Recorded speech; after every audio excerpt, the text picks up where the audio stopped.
আরে দিদি, কে রে? কে আসলো মনে হচ্ছে। কি গো জয়ের মা, কেমন আছো? এই গদাইদের বাড়ি এসেছিলাম, তাই ভাবলাম তোমাদের সাথে একটু দেখা করে যাই। ও আচ্ছা আচ্ছা। এই সেই ডাইনিটা চলে এসছে।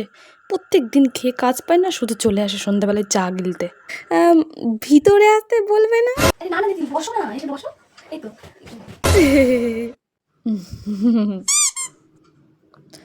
তা বলো, তোমাদের খবর কি? অনেকদিন তো দেখাও যায় না। আমাদের সাথে কি কথা টথা বলতে ইচ্ছে করে না নাকি? আরে না না দিদি, সেরকম কিছু না। আসলে সংসারে একটু কাজ বেড়েছে তো, সবকিছু করতে করতে না কেমন যেন দিনটা পার হয়ে যায়, আর সময় পাই না। আর যেটুকু টাইম পাই মনে হয় একটু বিশ্রাম নিয়ে বেরোতে ইচ্ছা করে না। এমন ভাবে বলতে দেয় না, আমরা সংসারে কাজ বাজ করি না। আমিও তো সেই সকাল থেকে কাটি, এই বাসন মাজা, কাপড় কাচা, তারপরে হচ্ছে পায়খানা পরিষ্কার করা, তারপরে হচ্ছে রান্না করা, তারপর যাই হোক যাবতীয় যা কাজ বাজ সব তো আমিই করি। আমার বৌমাটা দেখো না, সারাদিন ফোনে রিলস রিলস আর reels। আমি তো সব কাজ বাজ করি, সব কাজ বাজ করে পরিষ্কার করে তারপর তো তোমাদের জন্য সময় বের করে আসি দুটো মনের কথা বলতে। আসলে সব ইচ্ছের ব্যাপার।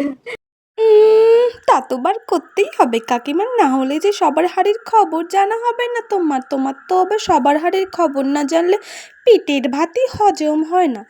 তোমাদের বাড়ি এতক্ষণ হলো এলাম, প্রায় 10 মিনিট হয়ে গেল এলাম, একটু চাও করলে না। সত্যি ভাই, তোমাদের বিবেক বুদ্ধিও আছে বলি। আরে না না দিদি, কি বলছেন? জানা মনে হয় একটু কাকিমার জন্য চাকরি নিয়ে আসবি, ততক্ষণ তাহলে আমি কাকিমার সাথে কথা বলতে লাগি।